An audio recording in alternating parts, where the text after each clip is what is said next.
पहाड़ सिर्फ पहाड़ नहीं होते हैं, पहाड़ मैदानों की जान होते हैं भाई। आपने गंगोत्री का जो हाल कर दिया है, उसके बाद ये आवश्यक नहीं है कि बाढ़ ही आए। जब ग्लेशियर नहीं रहेगा तो गंगा जी कहाँ से रहेंगी? आप देखिएगा गौर से, वो कितने ही झरने हैं जो सिर्फ प्लास्टिक के कारण अवरुद्ध हो गए हैं, बह ही नहीं सकते। अब प्लास्टिक ने उनको रोक लिया है और रुकता जाता है, पानी रुकता था, ऊपर से तो आ ही रहा है, बर्फ पिघल रही है। वो रुकेगा रुकेगा फिर क्या करेगा? फिर तोड़फोड़ मचाएगा। या फिर जहां रुक रहा है वहां की चट्टान को वो घोल देगा, और जब घोल देगा तो क्या होगा? सब कुछ नीचे आ जाएगा। और हिमालय का जो ये पूरा क्षेत्र है, ये अर्थक्वेक प्रोन भी है। और जब पहाड़ों पर भूकंप आएगा ना, तो दिल्ली बच नहीं जाएगी।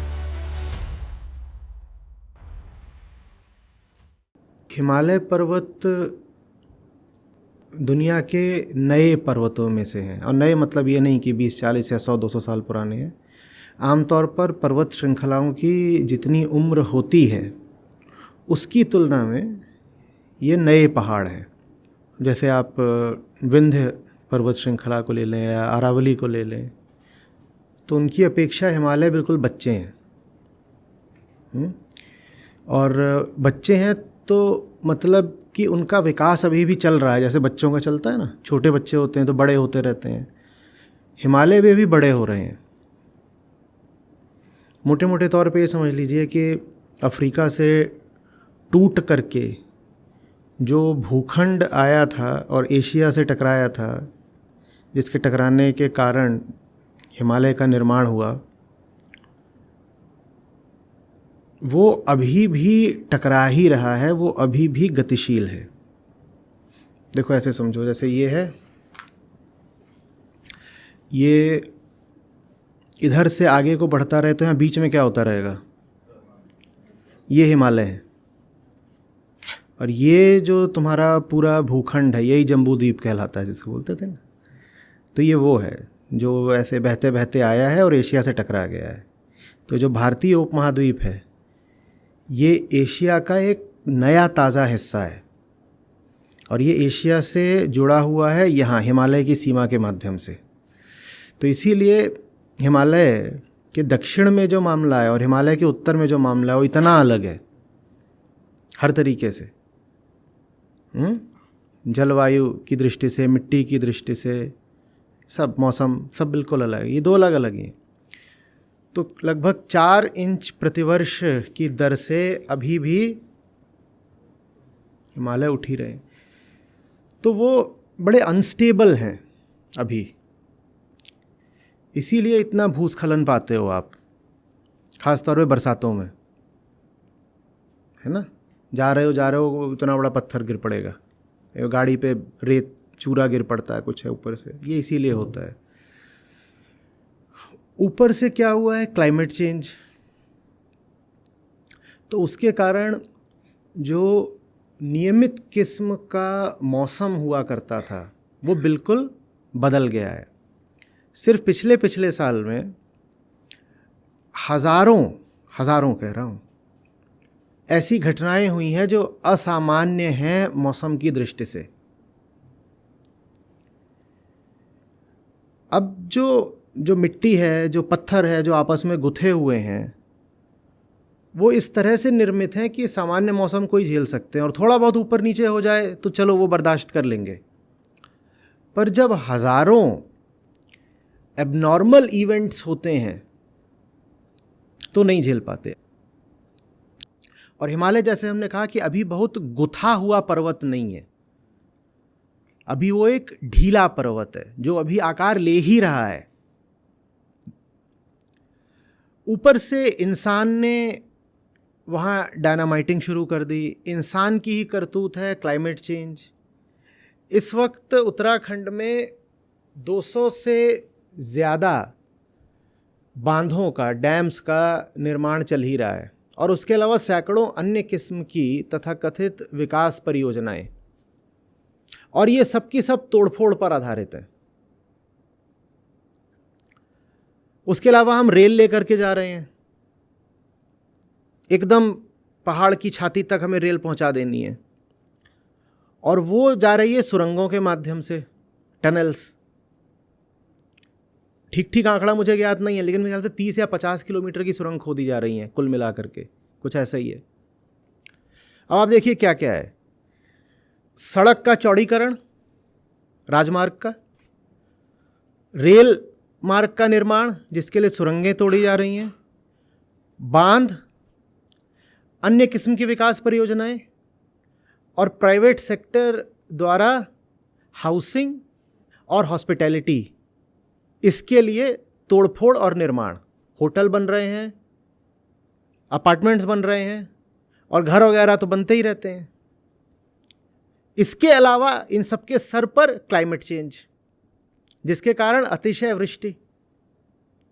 तो ये हमने कुल मिलाकर के कितने कारक गिना दिए? 5 या 6।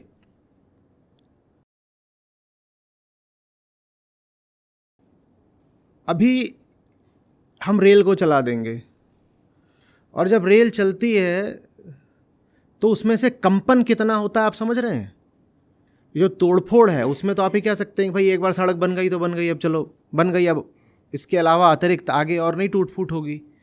लेकिन रेल तो रोज़ चलेगी ना, और जब रेल चलती है तो वाइब्रेशन होते हैं, और जब वाइब्रेशन होते हैं तो चट्टानें ढीली पड़ती हैं।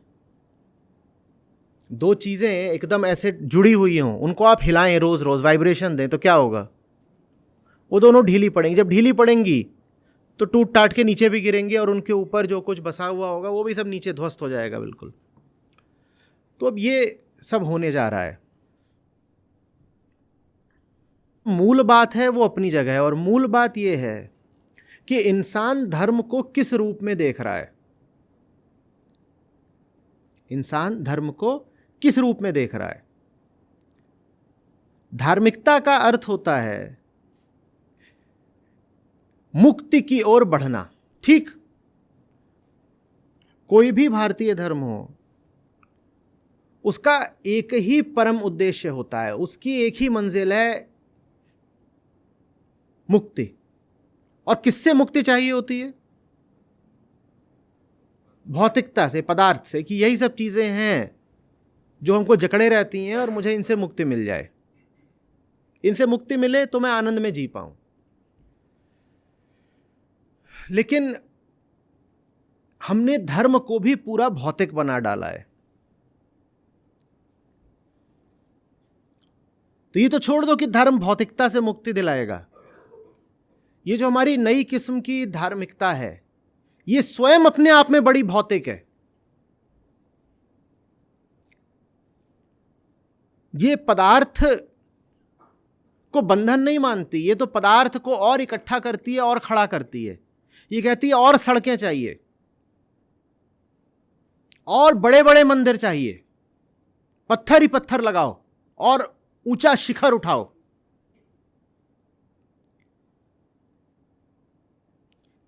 समझ में आ रही है बात? मैं जानना चाहता हूं, मैंने पहले भी आपसे पूछा था, ये आप जो सड़क इतनी चौड़ी कर रहे हो, आप ये पूछो तो कि किसके लिए कर रहे हो? इसका परिणाम वही होना है। दिल्ली, चंडीगढ़, गुड़गांव, गाड़ियां ही गाड़ियां हैं जो सरपट भागी जा रही हैं केदारनाथ तक, और वहां चल रही है मौज मस्ती। 4 धाम बनेंगे मौज के, विलासिता के अड्डे। क्या धार्मिकता बढ़ने जा रही है? आप ये अब जो विकास कर रहे हो, इससे क्या होने जा रहा है? ये काम पहाड़ों के साथ लगातार होता ही जा रहा है।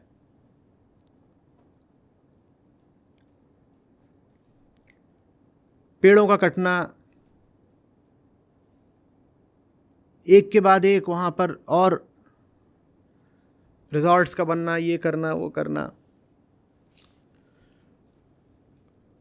कुल मिलाकर के ये है कि जीवन का उद्देश्य मुक्ति नहीं है, जीवन का उद्देश्य है पैसा कमाना। और पैसा कमाने के लिए अगर धर्म को भी बेच दो तो छोटी बात है। जो मूल बात ये थी कि धर्म के लिए भौतिकता को पीछे रख दो। या भौतिकता का अधिक से अधिक प्रयोग कर लो धर्म को आगे बढ़ाने के लिए। ठीक, अभी जो नई बात चल रही है वो ये है कि भौतिकता के लिए धर्म का प्रयोग कर लो। समझिएगा, भौतिकता के लिए धर्म का इस्तेमाल कर लो। तो तीर्थ यात्रा के लिए हेलीकॉप्टर हैं और पूरे रोपवे बना दिए गए हैं।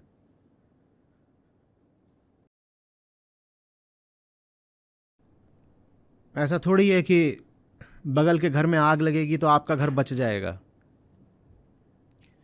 और कारण पूरे तरीके से हमारे अहंकार से उठा हुआ है। क्लाइमेट चेंज किसने खड़ा करा है? हमने।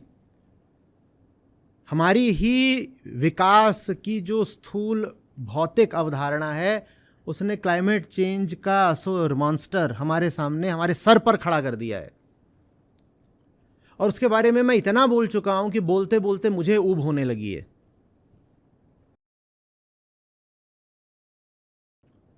और पहाड़ सिर्फ पहाड़ नहीं होते हैं, पहाड़ मैदानों की जान होते हैं भाई, दोनों अर्थों में, स्थूल अर्थ में भी सूक्ष्म अर्थ में भी। इसीलिए समझदार लोगों ने इतने तीर्थों की स्थापना पर्वतों पर करी थी कि पर्वतों को पूज्य मानना। आंतरिक दृष्टि से भी मैदानों का प्राण होते हैं पहाड़, और भौतिक दृष्टि से भी।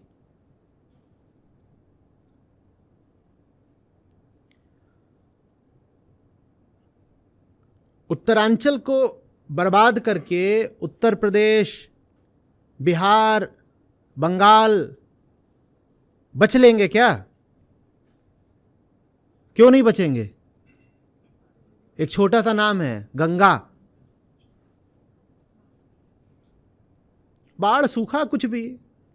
आपने गंगोत्री का जो हाल कर दिया है उसके बाद ये आवश्यक नहीं है कि बाढ़ ही आए। जब ग्लेशियर नहीं रहेगा तो गंगा जी कहां से रहेंगी? और वो बन गया है पर्यटन स्थल। और पर्यटन का मतलब ही होता है भोगना। वहां जा किस लिए रहा हूं? पैसा वसूलने के लिए। काहे कि जाना महंगा होता है भाई। तो वहां जाएंगे तो पूरा वसूल के आएंगे, और वसूलने का मतलब ही होता है कि पर्वत का बलात्कार करके आएंगे पूरा। गवार किस्म का टूरिज्म। चिप्स के पैकेट, बिस्लरी की बोतलें।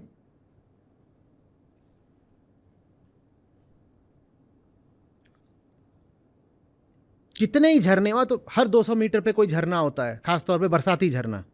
वैसे सूख जाता है, बरसाते बहता है। अब देखिएगा गौर से, वो कितने ही झरने हैं जो सिर्फ प्लास्टिक के कारण अवरुद्ध हो गए, वो बह ही नहीं सकते। अब प्लास्टिक ने उनको रोक लिया है। और रुकता जाता है पानी, रुकता था, ऊपर से तो आ ही रहा है, बर्फ पिघल रही है। वो रुकेगा रुकेगा, फिर क्या करेगा? फिर तोड़फोड़ मचाएगा। या फिर जहां रुक रहा है वहां की चट्टान को वो घोल देगा। और जब घोल देगा तो क्या होगा?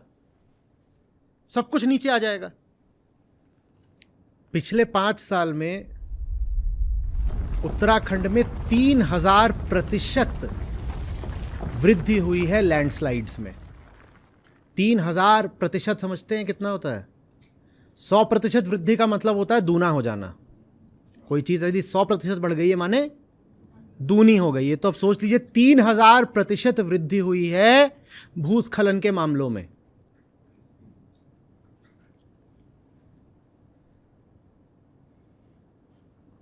पिछले 5 सालों में। और पिछले ही 5 सालों में हमारी धार्मिकता और खराब करी गई है। हाँ, ये कोई संयोग भर नहीं है 5 साल का जो आंकड़ा है। वैज्ञानिक कह रहे हैं कि उसका कारण है प्रदेश की डिन्यूडेड हिल साइड्स। डिन्यूडेड माने पेड़ काट करके जिनको नंगा कर दिया गया है। डिन्यूडेड, पेड़ों को काट काट के पर्वतों को नंगा कर दिया गया है। और 3000% वृद्धि हुई है लैंडस्लाइड्स में। और पिछले 20 सालों में चंडीगढ़ के कुल क्षेत्र से 5 गुना ज्यादा क्षेत्र के वन उत्तराखंड ने खो दिए हैं। 500 स्क्वायर किलोमीटर।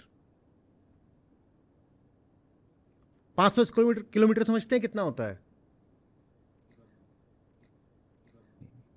लगा लीजिए कि एक वर्ग है लगभग 22 किलोमीटर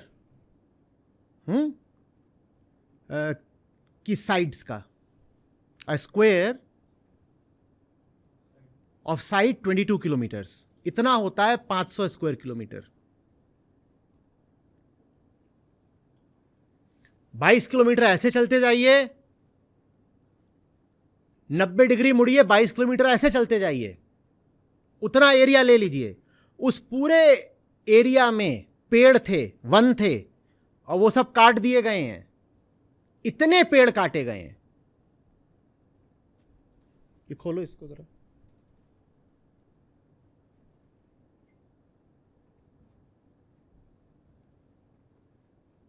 और ये बात आपको मीडिया बता रहा है क्या? और इसका आर्टिकल का है 3 months before polls, Uttarakhand government made mining easier in a state already devastated by landslides and deforestation, ताकि चुनाव में जीत मिल सके। चुनाव के लिए पैसा चाहिए होता है ना, तो वहाँ पर माइनिंग माफिया होता है और ये सब होते हैं, तो उनसे पैसा लेने के लिए, चुनाव में जीत लेने के लिए, चुनाव से 3 महीने पहले Uttarakhand government made mining easier in state ravaged by landslides and deforestation.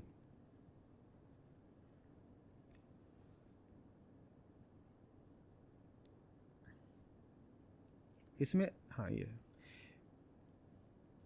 पिछले 5 साल में 37 पुल गिर चुके हैं उत्तराखंड में। गुजरात में एक गिरा था, उसे बहुत शोर मचा था। यहां 37 गिरे हैं, और इन 37 के अलावा 27 और हैं जो गिरने को तैयार खड़े हैं। Locals attribute the bridge disaster to unbridled mining of sand from rivers, making floods more devastating. पैसा पैसा पैसा पैसा पैसा, विकास।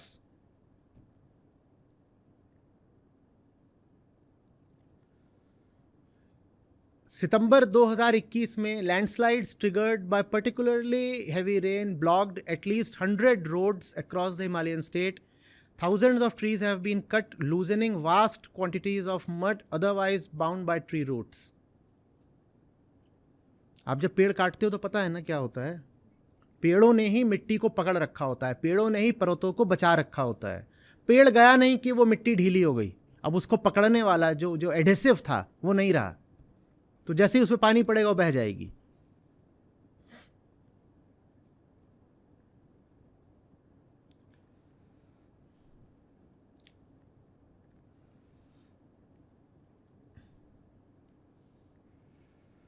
Despite the impact of mining on rivers, people, infrastructure and environment, the government relaxed regulations to make it easier for mining companies who are major funders of political parties in Uttarakhand. लेकिन mining होती है तो जो चीज़ mine से निकली है, चाहे वो रेत हो चाहे वो मिनरल हो, उससे विकास होता है ना, और वही हमें चाहिए। The glorious Karan Johar NRI movie, वही हमारा आदर्श है। डेवलपमेंट ही डेवलपमेंट, और वहां हम सब नाच रहे हैं, पैसा ही पैसा है, और शादियां हो रही हैं एक के बाद एक, और सब नाच रहे हैं, पैसा उछल रहा है।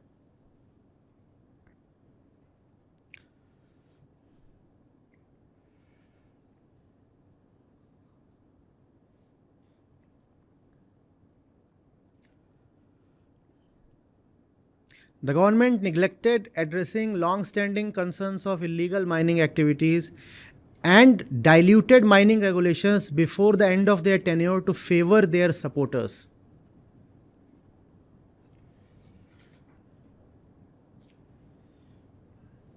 ये आ रहा है सब टीवी चैनलों में। टीवी चैनलों में तो ऐसे आ रहा होगा कि ये देखिए, ये हैं, ये साक्षी देवी, इनका घर टूट गया है, घर में इनकी बच्चियां बंधी थी, वो बछिया को लेके कहाँ जाएंगी? और साक्षी देवी हाय हाय दहाड़े मार के रो रही हैं। और अरे अरे अरे, चलिए साक्षी देवी को सहायता दीजिए, इस लिंक पर डोनेट करिए। मूल बात है, वो आपसे कोई बता रहा है? ना कोई बता रहा है, ना आप जानना चाहते हैं।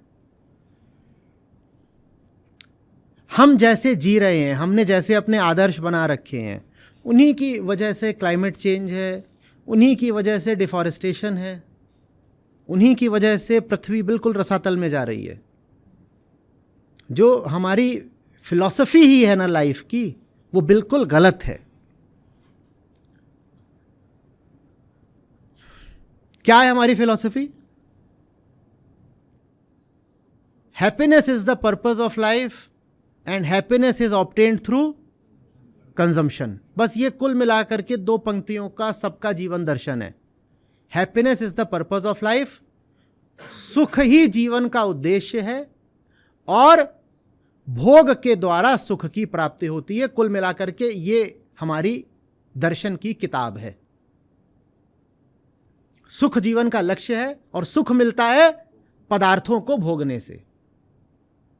यही मूल कारण है कि सारी बर्बादी हो रही है। आपको खुशी होगी इस नाते, जो हमारी अपनी ऐप है जिसमें हमारे गीता और बाकी सब कार्यक्रम चलते हैं, यहाँ पर बुद्ध हैं, गीता है, उपनिषद हैं, अष्टावक्र हैं। ये मुझे मिले, मेरी ज़िंदगी बदली, ये तुम्हें मिलेंगे, तुम्हारी ज़िंदगी भी बदलेगी। सच पूछिए तो मतलब लाखों नहीं तो कम से कम हज़ारों ज़िंदगियाँ तो हैं जो बिल्कुल बदली हैं।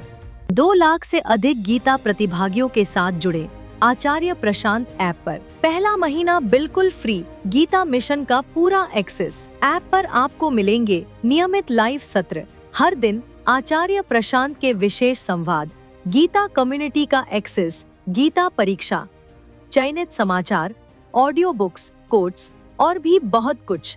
गूगल प्ले स्टोर या एप्पल ऐप स्टोर पर आचार्य प्रशांत सर्च करें और अभी डाउनलोड करें।